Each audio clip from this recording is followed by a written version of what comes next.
आशीष, वो कल अगर लास्ट के 1 घंटे में अगर वो रिकवरी नहीं आई होती ना, तो मैं आज टेबल थंपिंग बुल होता, क्योंकि उसके हिसाब से सेटअप ठीक था। लेकिन वो जो लास्ट के 1 घंटे में जो रिकवरी आई ना, उसने मूड माहौल, उसने थोड़ा सा जो मार्केट के डायनेमिक्स है ना, वो खराब कर दिए।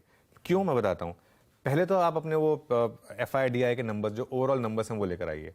अच्छा, एक ओवरऑल नंबर्स में स्टैटिस्टिक्स के बारे में कहते हैं कि what they reveal is interesting but what they conceal is vital.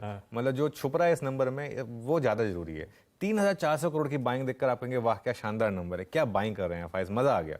लेकिन इसके बाद आप आइए ग्रॉस नंबर्स पर, और ग्रॉस नंबर्स देखिए आप। ग्रॉस नंबर्स मतलब नॉर्मली क्या होता है, FIs में जो नंबर्स आते हैं, 8-9 हज़ार करोड़ की बाइंग होती है, 6,000 करोड़ की सेलिंग होती है, इसलिए 3,000 करोड़ की बाइंग हमको दिखती है। 9,000, 7,000 इस तरीके के नंबर्स होते हैं। कल ग्रॉस बाइंग देखिए 65,000 करोड़, वापस आइए उस पर, 65,000 करोड़ की ग्रॉस बाइंग और 61,618 करोड़ की ग्रॉस सेलिंग।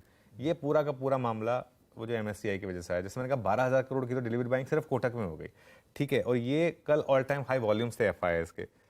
ये जो नंबर है ना, ये एक्चुअली टेक्निकली होना चाहिए था कल FI बाइंग का 13-14 हज़ार करोड़ का नेट बाय, तब तो मतलब था इसका, नहीं है। कल एक्चुअली आप बड़े स्टॉक्स देखिए, HDFC बैंक, रिलायंस, कुछ और बड़े स्टॉक्स देखिए, कल सारे के सारे स्टॉक्स एक्चुअली ऑलमोस्ट डे लो पर जाकर बंद हो रहे थे।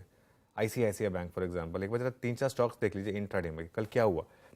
इसको समझना बहुत जरूरी है। कल का जो लास्ट का 1 घंटे का मूव था, ये देखिए HDFC, अभी HDFC बैंक आएगा। HDFC में कल बहुत ज़्यादा वीकनेस थी और एक बहुत ज़्यादा डिलीवरी सेलिंग हुई इन सब स्टॉक्स में। HDFC बैंक में देखिए बहुत ज़्यादा सेलिंग थी। रिलायंस लेकर आइए राइट हैंड साइड पर इंट्राडे में, रिलायंस का चार्ट देखिए आप इंट्राडे में, किस तरीके से रिलायंस आशीष एकदम लोएस्ट पॉइंट पर जाकर बंद हुआ।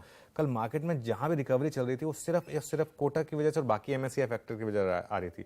बाकी मार्केट में ऐसी कोई इनहेरेंट स्ट्रेंथ नहीं थी। रिलायंस, जैसे मैंने कहा, डे लो पर बंद हुआ, इन सब में सेलिंग हुई, ठीक है। उसको सिर्फ कॉम्पनसेट कर दिया एक कोटक की बाइंग ने, तो वो ट्रेड सेटअप उसने थोड़ा बिगाड़ा। दूसरा आइए अब आप इंडेक्स फ्यूचर्स पर। ये तो कैश के हमने आखिरी डिस्कस कर लिया। इंडेक्स फ्यूचर्स में कल निफ्टी फ्यूचर्स में ओपन इंटरेस्ट कम हुआ है, करीब करीब 6% का।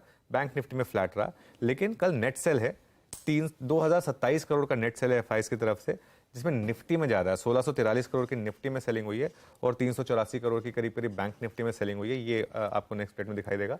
और लॉन्ग शॉर्ट अब हो गया 54% लॉन्ग और 46% शॉर्ट। और एक चीज, ऑप्शंस के आंकड़े देखिए आप। कल काफी कॉल राइटिंग हुई, लेकिन पुट राइटिंग बिल्कुल नहीं हुई। ये देखिए ऑप्शंस के आंकड़े, बाइंग दोनों में हुई, कॉल और पुट। लेकिन जो अगला आंकड़ा है ना, वो जरूरी है।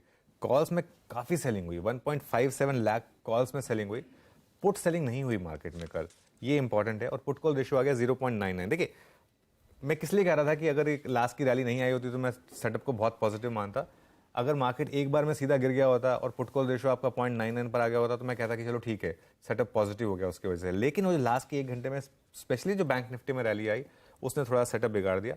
तो मैं आज सेटअप को थोड़ा न्यूट्रल टू नेगेटिव मानकर चलूंगा, एक्चुअली नेगेटिव लेकर चलूंगा सेटअप को। सेटअप